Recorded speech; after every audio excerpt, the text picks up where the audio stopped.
Ce journal vous est offert par le FPI, Fonds des promotions de l'industrie, votre partenaire privilégié pour la réussite de vos projets.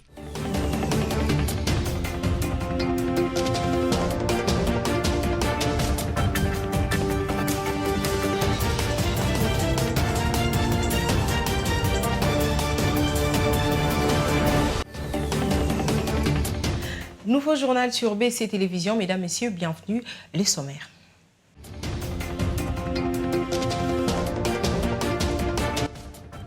Le commissaire général de la police nationale congolaise, Benjamin Alonga Boni, a tenu sa toute première causerie morale depuis sa prise de fonction à Kinshasa. La CICO Asbel a organisé une formation des experts des immobiliers ce jeudi et un brevet a été remis à chaque participant. La CENI a pris connaissance du communiqué de la CENCO-ECC du 13 novembre à travers lequel la mission d'observation électorale CENCO-ECC fait observer que la CENI aurait commis certaines erreurs, notamment dans la communication du nombre d'électeurs et les données publiées dans la catégorie de bureaux des votes. La CENI n'a jamais communiqué le nombre de 44 541 683 électeurs. Il découlerait de combinaisons mathématiques que la MEO CENCO-ECC seule pourrait clarifier. Concernant les données publiées dans la catégorie de bureaux de vote, la CENI informe l'opinion que le nombre de bureaux de vote et des dépouillements est de 75 478, y compris les 5 pays à l'étranger, et non 76 486 tel qu'avancé par la MEO CENCO-ECC. La ministre déléguée de personnes vivant avec handicap, Irène Esambo, a fait les bilans de son ministère depuis sa nomination dans 3 gouvernements du chef de l'État, Félix-Antoine Tshisekedi. Quelles sont les difficultés trouvées dans ces secteurs et des avancées? Irène Esambo donne leur réponse aux journalistes au cours du briefing presse tenu hier tard dans la soirée avec son collègue de la communication et médias, Patrick Mouyaya. J'ai commencé à zéro et pour ça, grâce à la vision du président de la République toujours, nous avons commencé par la loi organique parce que je me suis dit il faut une orientation. Et l'orientation c'était par la loi et j'ai dû travailler avec le Parlement. Le Parlement de l'époque de ces premiers gouvernements, après les élections, on a travaillé, on a eu la première mouture de cette loi et puis on a continué lorsqu'on a eu le deuxième gouvernement, Sama Lukonde, je vais dire le premier, parce qu'il y a eu Sama 1 et Sama 2. Lorsqu'il est arrivé, il m'a encore autorisé d'aller travailler avec le parlementaire. Et aujourd'hui, vous allez voir que dans cette loi organique, il y a tout ce qui concerne la bonne orientation de la prise en charge de la question du handicap par l'État. Vous allez voir, la loi a orienté sur la participation de personnes avec handicap comme citoyennes de ces pays. Vous allez voir que la loi aussi a donné des orientations sur ce qu'il faut faire pour la promotion de personnes avec handicap ainsi que pour leur protection. Bref, la loi est en train de nous amener vers une République démocratique du Congo inclusive. Alors cette loi a aussi des mesures d'application et nous avons travaillé. Je me suis dit, vous voyez, si vous regardez, je peux dire que le travail a réellement commencé à partir de 2021. Parce que 2019, 2020, on avait encore des discussions avec le parlementaire pour donner un contenu à cette loi. Et en 2021, nous avons donné les contenus. En 2022, la loi a été votée et le président l'a promulguée. Et maintenant, nous sommes en train d'y travailler. Nous avons des mesures d'application. Il y en a plusieurs, mais pour le moment, nous avons voulu travailler sur les plus essentiels. Il y a 5 décrets qui sont prévus par la loi organique et nous les avons tous élaborés et même adoptés au Conseil des ministres. Nous avons un décret sur la question d'accessibilité. Vous-même, vous vous êtes rendu compte que lorsque j'ai monté là-bas, ce n'était pas facile. Donc, l'accessibilité n'est pas au rendez-vous en République démocratique du Congo. Et nous avons travaillé, nous avons fait de l'accessibilité une question obligatoire, que ce soit pour les constructions, que ce soit même pour la communication. Il y a des mesures de discrimination positive.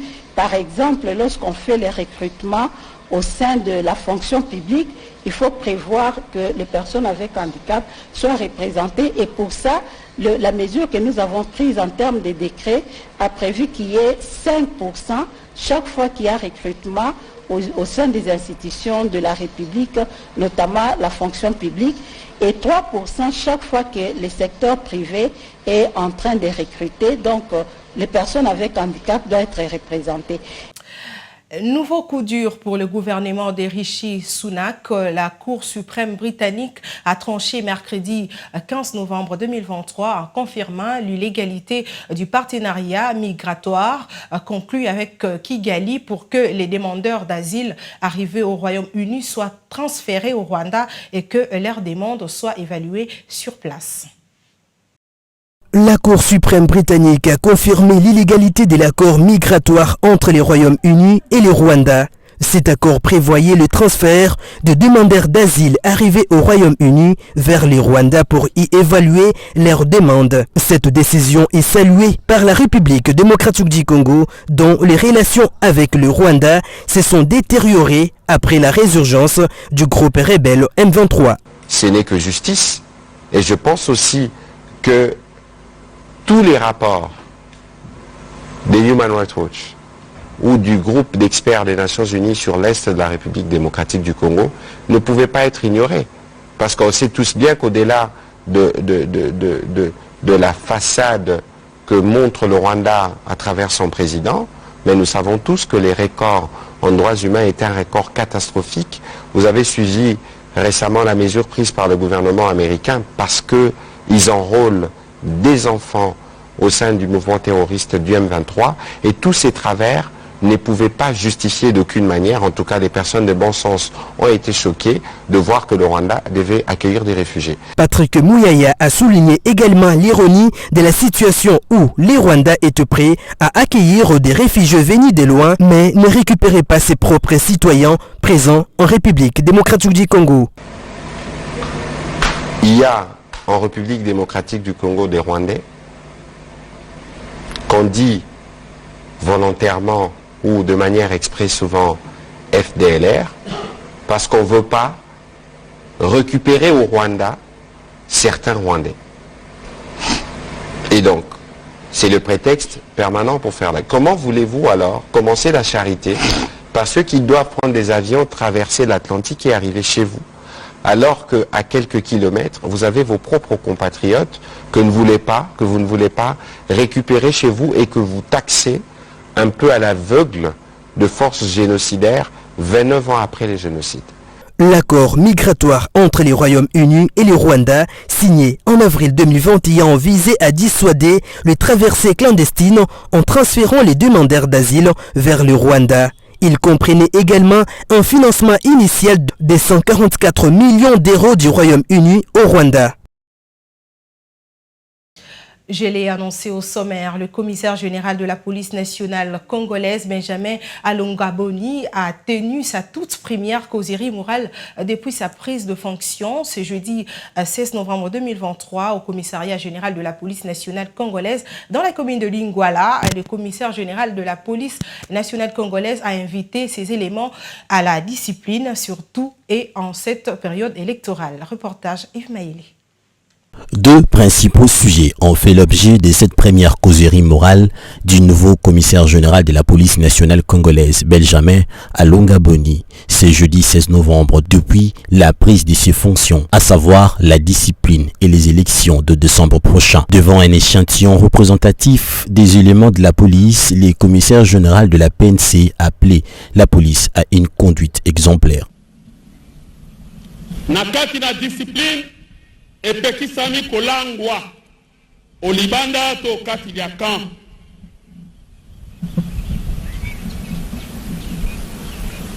na éviter okolimbula nini na 10 heures agent de l'ordre soki ba mesala kobenga biso ba policier ngala lingeka mingi kobenga agent de l'ordre ba pesi na kimia na 10 heures aussi olangwe masanga. S'agissant des élections de décembre prochain, Benjamin Alongaboni a invité ces éléments à bien exécuter leur mission régalienne, notamment la sécurité de la population ainsi que de leurs biens. boyebi ndenge mboka na biso elekaka na kati na tango ya maponomi to pe tango ya propagande oyo précédé élection. Agent de l'ordre to policier mosala mabokengeli ba électeur ba bureau de vote na ba urne to sanuka obwaka mikanda ezali mosala mwa biso ba policier. Et puis tokosala mosala mona na ndenge mideko milobi elingi koloba tokobatela bato na biloko bia bango azala n'importe quel parti politique etali biso te, azala congolais de père ou de mère etali biso te, o azala mopa etali biso te, kobatela moto lokola yo na biloko bia ye nde mosala tokosala tango oyo ya propagande to élection. Le commissaire général de la police nationale congolaise, Benjamin Alonga Boni, a promis la mise en place de stratégies qui pourraient aider son secteur à mettre fin au banditisme urbain communément appelé Kuluna, car l'État est au-dessus du tout. Autre chose à présent, le ministre de la Santé, Dr Samuel Roger Kamba, a participé hier mercredi à l'ouverture de la première journée de la retraite de bureau de paye de l'Organisation mondiale de la santé qui se tient à Lubumbashi à l'occasion de leur 75e anniversaire d'existence. Roger Matadi. Cette première journée de la retraite a été consacrée au dialogue entre le ministère de la Santé et le bureau pays de l'OMS en République démocratique du Congo. Prenant la parole, le ministre de la Santé, Dr Samuel Roger Kamba, a présenté de nombreux problèmes du système de santé congolais, tels qu'une espérance de vie plus courte que la moyenne africaine. Une forte mortalité maternelle et infantile, de médicaments non contrôlés, un manque d'équipements médicaux, un manque de professionnels de la santé spécialisés, un financement insuffisant et la prévention de nombreuses épidémies. Dans le but d'améliorer ces systèmes, le gouvernement congolais, à travers le président de la République, a décidé de mettre en place la couverture santé universelle qui vise à fournir une offre de soins de qualité, une protection financière et un accent sur la prévention. Quant à l'Organisation mondiale de la santé, elle a exprimé sa gratitude au ministère et à sa délégation pour leur participation à la retraite annuelle. Les représentants de l'OMS rappellent que cette retraite vise à améliorer les soutiens fournis par le ministère de la Santé et d'autres parties prenantes à travers la mise en œuvre du plan de travail de l'OMS. Notez que les performances programmatiques 2022-2023, les orientations stratégiques 2024-2025, transformation de l'OMS en RDC seront présentées et discutées le deuxième jour de cette retraite. Je l'ai annoncé également au sommaire, la Chambre des experts des immobiliers de la République démocratique du Congo, CICO ASBEL, a organisé un atelier dont l'objectif général de la formation déclinée est formulé comme suite: être capable de certifier la valeur vénérale définie dans son propre rapport expertise. Suivez. C'est dans la salle Kundeluku du bâtiment territorial qui a eu lieu la formation des experts en immobilier, organisée par la Chambre des experts des immobiliers de la République démocratique du Congo, CICO en sigle. Cette formation a porté sur la certification de valeur immobilière. Le professeur Gaston Kisanga, le formateur du jour, a rappelé l'importance de cette formation, car selon lui, à chaque fois, plusieurs changements s'effectuent dans le formule d'évaluation. Pour les experts, la formation est obligatoire. Dans nos statuts, c'est prévu 40 heures par an de formation des experts. Pour la simple bonne raison qu'il y a beaucoup de mutations, beaucoup de changements dans les normes d'évaluation, dans les formules d'évaluation. Donc il faut mettre les gens au courant. Le président de la CICO ASBEL, Christian Kialumba, a à son tour donné le but de cette organisation avant d'expliquer ce qu'un expert immobilier. La formation porte sur la certification des valeurs immobilières. Donc un expert qui descend sur le terrain pour définir une valeur doit savoir certifier sa valeur. La Chambre organise la profession. L'expert immobilier, c'est cette personne habilitée à définir la valeur d'un bien immobilier, de quelque nature que ce soit. Alors, le décret qui organise la profession a institué la Chambre des experts immobiliers, qui est une plateforme où se retrouvent tous les experts pour échange d'expériences et pour suivre la réglementation au fait du métier, de la profession. Pour leur part, le participant à cette formation s'est senti satisfait de la qualité de la matière dispensée. Ça a été un plus qui a été ajouté parce qu'il faut se le dire qu'il faut toujours être à niveau, se mettre à niveau par rapport à l'évolution des expertises immobilières dans le monde, bien entendu. Et nous avons bénéficié de cette expertise du professeur qui nous a ajouté un plus à ce que nous avons. C'est à nous de l'appliquer sur terrain afin de renflouer les caisses de l'État, bien entendu, par le décret du 25 juin 2013 qui organise la profession d'expertise immobilière. Parce qu'il faut toujours suivre les formations comme les formateurs viennent de le dire pour toujours nous mettre à niveau. Très satisfait. D'ailleurs, le souhait est que nous puissions encore en faire davantage. La dite cérémonie s'est clôturée par la remise des brevets aux participants. Nous avons l'expert qualifié. On évolue dans ce journal face aux appels à la haine tribale qui se passent dans le Haut-Lomami. Le gouverneur du Haut-Katanga, Jacques Yaboula, appelle au calme et que cette situation ne devrait pas se reproduire ailleurs. Ces derniers condamnent ces violences communautaires à la haine tribale diffusées depuis le lundi 15 novembre 2023 au Haut-Katanga. Les auteurs de ces messages seront poursuivis en justice. Le gouverneur du Haut-Katanga a fait cette déclaration hier à l'issue de l'ouverture de la 10e conférence de gouverneurs au Palais de la Nation, ici à Kinshasa. Ce qui s'est passé dans la province de Haut-Lomami, d'ailleurs que nous condamnons, ne doit pas se reproduire ailleurs. Nous venons de constater, malheureusement avec regret depuis hier soir, que les messages de haine passent dans les réseaux sociaux afin d'appeler les uns et les autres à s'affronter. Mais nous ne sommes pas prêts à accepter cela. Nous allons vers les élections et nous pensons que nous devons œuvrer dans un cadre purement démocratique où les meilleurs doivent l'emporter par rapport à la question électorale. Et contrairement à ceux qui distillent les messages dans les réseaux sociaux, nous voudrions assurer au Katangais que le message du commissaire Enoch Seya, c'est un message qu'il avait lancé avant même d'être membre du gouvernement et donc ce n'est pas un message qu'il a lancé maintenant contre une communauté, non, pas du tout, mais aussi que les messages qui sont lancés soient condamnés et nous allons poursuivre les auteurs de ce message qui appellent à la violence. Et donc j'appelle les Hauts-Katangaises et Hauts-Katangais au calme. Début du scrutin à Madagascar sur le fond de conflit, confiant sur ses chances de l'emporter sans attendre les second tours prévus en décembre. Le président malgache a voté ce jeudi dans la capitale. La capitale malgache sort d'une nuit des couvre-feux et le vote a commencé dans le calme ce jeudi pour le premier tour de sa présidentielle. Le président sortant a exhorté ses concitoyens à voter en force au milieu des appels du collectif des autres candidats qui n'ont pas fait campagne et ont demandé aux électeurs de bouder les urnes.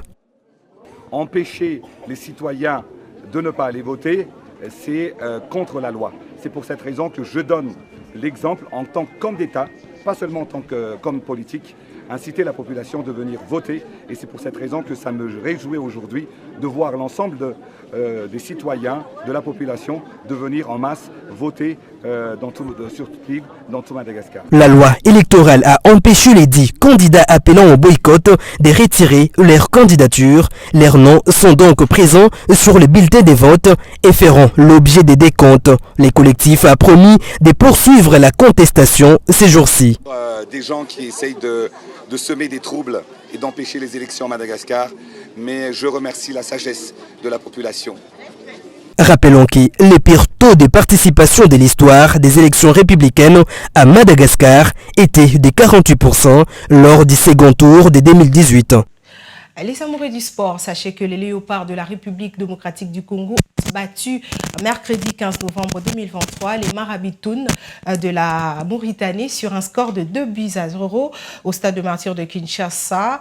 Cette rencontre s'inscrivait dans le cadre de la première journée des éliminatoires de la Coupe du Monde 2026, groupe B, et le président de la République, Félix-Antoine Tshisekedi Tshilombo, a pris part à ces matchs. Regardez. Début de la première journée des éliminatoires comptant pour la Coupe du Monde 2026, organisée chez les trios nord-américains, Canada, États-Unis et Mexique. Après la courte victoire de la Guinée équatoriale contre la Namibie d'un but à 0 et les scores vierges entre les Rwanda et les Zimbabwe, la République démocratique du Congo recevait au stade de Martyrs la Mauritanie pour l'ouverture du groupe B, une victoire pour les Léopards dans ses qualifications.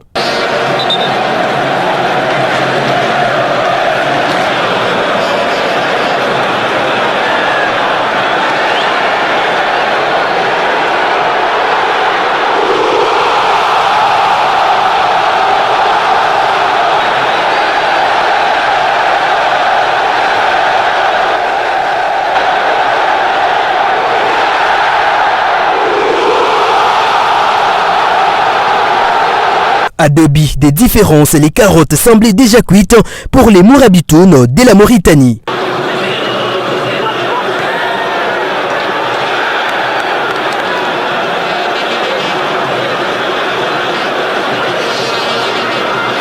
La RDC prend la tête provisoire de sa poule avant l'entrée en lice des autres sélections, parmi lesquelles on retrouve notamment le Sénégal hôte du Soudan du Sud ce samedi à 20h juste. Le premier sportif congolais Félix Tshisekedi, qui s'est réjoui de cette victoire, est descendu au vestiaire à la fin du match pour féliciter les 11 nationales. Merci à vous, merci, je suis très fier de vous. Restons concentrés, ce n'est que le début, un très bon début, mais la compétition est encore longue, la route est longue. Donc restons concentrés. Vous avez un match dimanche, faites-nous honneur. C'est un terrain neutre, c'est Benghazi, ce n'est pas à Khartoum, c'est ça la chance que nous avons. Donc restez concentrés et mettez-moi 1 ou 2 buts encore et je serai l'homme le plus heureux de la planète. Ça va les gars? Les Congolais font le déplacement de Benghazi le dimanche prochain pour jouer au Soudan dans les cadres de la 2e journée des 16 éliminatoires de la Coupe du Monde 2026. Notons que les adversaires de la RDC dans ces éliminatoires sont la Mauritanie, les Soudans, les Sénégal, les Soudans du Sud et les Togo.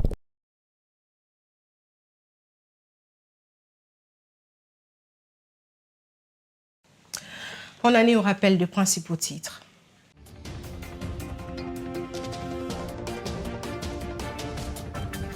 Le commissaire général de la police nationale congolaise, Benjamin Alonga Boni, a tenu sa toute première causerie morale depuis sa prise de fonction à Kinshasa. La CEICO Asbel a organisé une formation des experts des immobiliers ce jeudi et un brevet a été remis à chaque participant. Ce journal est terminé. Mesdames, Messieurs, merci de l'avoir suivi. Portez-vous bien.